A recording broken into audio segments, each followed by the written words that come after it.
Une dizaine de points de passage ouverts à coups de canif de pioche par la population, puis des bulldozers armés par les gardes frontières est-allemands eux-mêmes. Nous sommes à nouveau à Checkpoint Charlie, qui est donc le point de passage légendaire entre l'Est et l'Ouest, et qui est devenu, il faut le dire, un véritable boulevard. Novembre 89, novembre 2009, la chute du mur de Berlin, 20 ans déjà. Où étiez-vous en novembre 89, Jean-Marc Barr? C'était l'été 89. J'étais en train de tourner Europa au Danemark et j'avais 2-3 jours de libre. Et c'était l'époque où on avait ouvert toutes les frontières. Et moi, je suis né en Allemagne. Mon papa était Air Force. Je suis né à Bitburg, à côté de la base Ramstein. Et donc, je connaissais pas très bien l'Allemagne. Et justement, je jouais en allemand dans le film de Europa. Et je me suis dit, ça c'est l'occasion d'aller voir Berlin pour la première fois. Je n'avais pas vu Berlin. Et donc, j'ai conduit de Copenhague jusqu'à Berlin en traversant les frontières sans les douaniers. Et donc ça, c'était mon aventure. Surtout à une époque où on croyait encore à l'Europe. L'Europe était quand même un idéal. Mais surtout dans le travail que je faisais avec Lars et ce qui s'est passé après, qu'on était une génération qui faisait partie de cette Deuxième Guerre mondiale, mais qui avait encore l'idéalisme de croire que peut-être on pouvait se rassembler à travers des idées, à travers un amour de culture. Et bien sûr qu'il y a eu la guerre du Golfe après, juste après. Il y a eu tout ce qui s'est passé avec les Américains, George Bush, tout ça, où tout d'un coup, cette insécurité est revenue. Et je pense qu'on est en train, avec cette crise économique, de faire face à des moments assez semblables des années 30 qui ont justement fait éclater cette grande catastrophe humaine qui était la Deuxième Guerre mondiale. Nova, le grand mix. Nous sommes à nouveau à Checkpoint Charlie, qui est donc le point de passage légendaire entre l'Est et l'Ouest, et qui est devenu, il faut le dire, un véritable boulevard. Novembre 89, novembre 2009, la chute du mur de Berlin, 20 ans déjà. Où étiez-vous en novembre 89, Daniel Lecomte? J'étais à Moscou à ce moment-là. Je faisais un repérage en prévision d'un film qui devait raconter l'histoire du communisme. Donc ça tombait plutôt pas trop mal. 3 générations de communistes en Union soviétique dans le siècle, donc que je racontais à ce moment-là. Et en fait, je venais de quitter France Télévisions, enfin France 2. Ça faisait 1 an et demi que j'avais arrêté d'être grand reporter.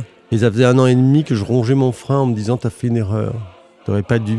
Et là arrive cet événement incroyable et je me dis « mais pourquoi t'en es pas ?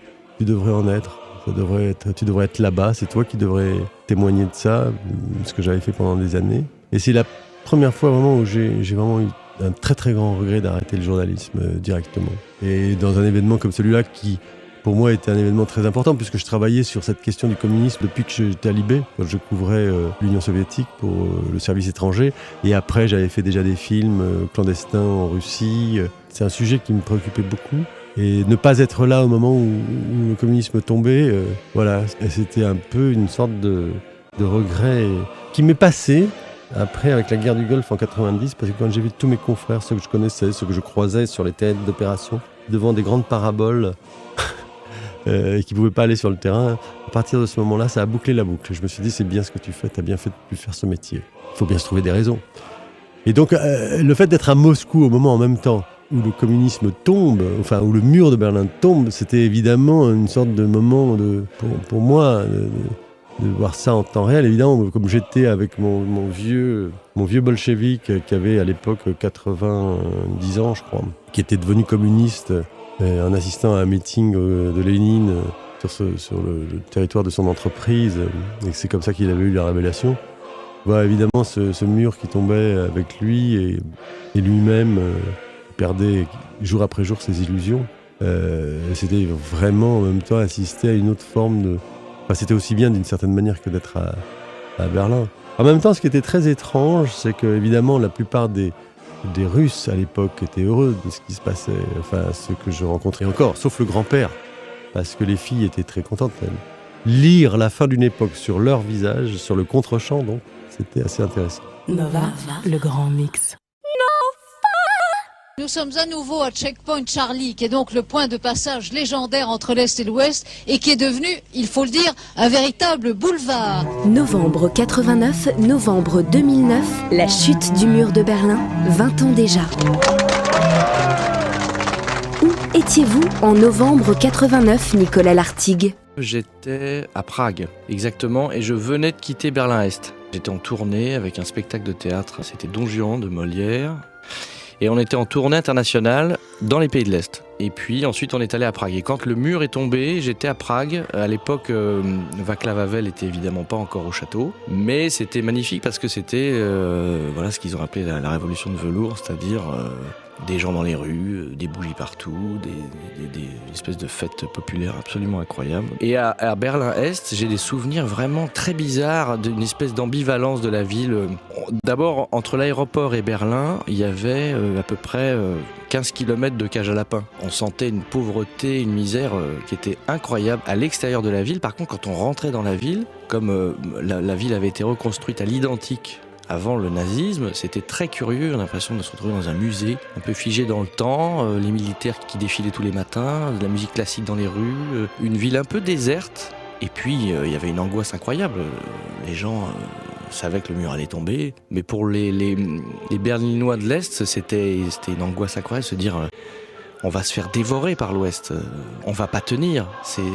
On n'est pas de taille, on est une espèce d'épiphénomène de l'histoire, on va se faire vraiment défoncer, quoi. Et puis il y avait en même temps une énergie incroyable. Les gens se disaient ça y est, ça va arriver cette chose magique, incroyable. Alors à l'époque, pendant cette période-là, il y a eu, je pense 2-3 mois avant, mais il y avait possibilité pour les gens de l'Est d'aller à l'Ouest. Avant la chute du mur. Alors ça, c'était très curieux parce que les gens donc prenaient le métro, ils allaient à Alexanderplatz et ils prenaient le métro. Et par le métro, en fait, ils pouvaient passer à l'ouest. J'ai vu des gens partir avec un sac à dos, avec du Nesquik et puis des gâteaux, décider d'aller partir, faire une espèce de lèche-vitrine capitaliste, quoi, d'aller voir ce qui se passe de l'autre côté. En plus, esthétiquement, il y avait un contraste entre les deux murs. Le mur du côté est et le mur du côté ouest, ça n'avait rien à voir. Du mur du côté est, moi je l'ai essayé de le toucher, de le chercher. Il était toujours caché, il y avait toujours des échafaudages, des trucs, des travaux.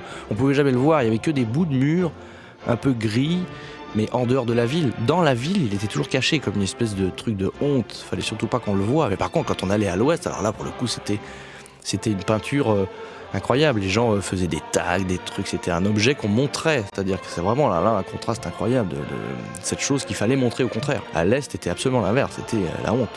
Donc on la voyait jamais. Nova, le grand mix. Nous sommes à nouveau à Checkpoint Charlie, qui est donc le point de passage légendaire entre l'Est et l'Ouest, et qui est devenu, il faut le dire, un véritable boulevard. Novembre 89, novembre 2009, la chute du mur de Berlin, 20 ans déjà.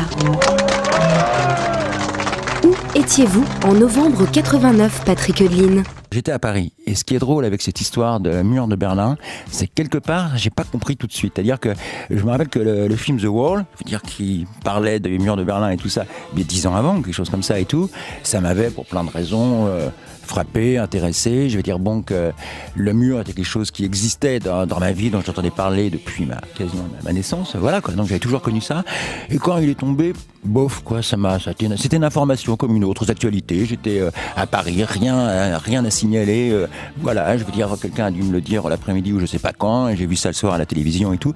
C'est après que, je veux dire, j'ai compris que ça voulait dire quelque chose, et il y avait une nouvelle décennie qui arrivait, que le monde était encore une fois en train de changer et tout ça, quoi. Mais je crois que c'est quelque chose que, sur le moment, à moins peut-être d'être berlinois ou tout ça et tout, qu'on peut pas comprendre l'importance de ce genre de choses. On voit que le symbole, on voit que la superficie des choses, on voit que les images qu'on connaît par cœur, avec le type qui veut passer la porte et qui montre son passeport, comme ça, toutes ces images qu'on a vues. Donc comme ça, on a des images d'Épinal et tout.